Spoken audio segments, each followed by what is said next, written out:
5 seconds. Indeed, it is my pleasure to deliver the 24th convocation address of the Bangalore University. I am happy to meet eminent countrymen at this place and the authorities who have been administering the university with success and remarkable distinction. I am deeply sensible of the honor which your university had done to me to deliver the convocation address to the graduates of the present year. I know that I am more fit to receive advice rather than to give it. However, I shall give only brief expression and thoughts about the university and secondary education and their place in our national life. The basic reason for India remaining stagnant in the application of science and technology to the problems of common man is that society at large is yet to assimilate them into social and cultural fabrics. The qualitative transformation of any society can only be accomplished if we were able to imbibe the scientific spirit and work towards the use of technology into our culture. Promotion of economic development is possible only when specific technologies are adopted to meet the needs of individual societies in harmony with cultural background. Unless we are willing to take quantum jumps in technology based on sound economic and scientific evaluation, we will fail in our attempt to reverse the prevalent state of scarcity. The lack of interaction with academic institutions has made Indian industries to continue to rely on foreign know-how. One of the ways in which we should get to know each other better would be for the university men to meet occasionally from various parts for the exchange of ideas. Indians desiring to equip themselves with the latest thought and advances in all forms of technical, medical, and engineering needs experts trained in all sorts. In the present political evolution of India, the problem may appear to be one of academic interest, but the leaders of parties think that the country cannot afford to follow the same. The function of true education is to relate knowledge of life, transmission of culture from generation to generation, and to explore new horizons for human achievements. The greatest importance has to be attached to the courses prescribed and actually taught. The education system has to be purposeful and it should suit the changed circumstances in our country. Education should make a person duly fit to discharge the duties and responsibilities that devolve on our young men and women after their education. Merely conferring degrees on the basis of the existing curricula without opening ample opportunity for them to use the knowledge acquired would be a tremendous waste. The authorities of the university education has to take into account all these factors and provide proper and necessary conditions to fulfill the same.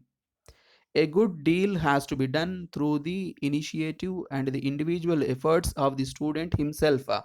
In order to encourage higher teaching and research, many well organized departments have to be established for the various fields of knowledge.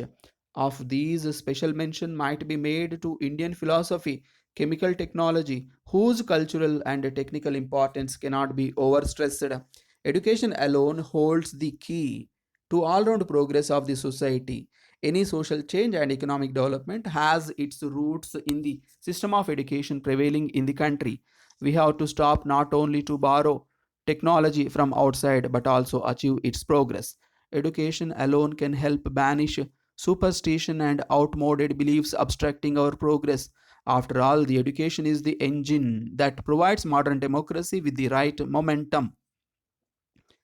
It is not only opening of new universities or institutions that interests the government. Quality of education imparted in the universities is an important one.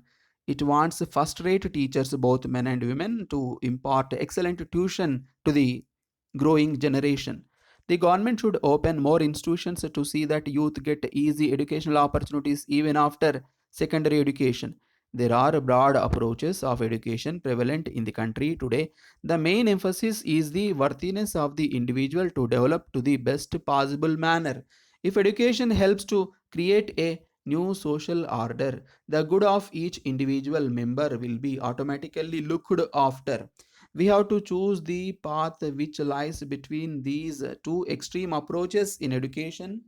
Our main determination of education is to secure a planned progress in all spheres, and education is one of the foremost front.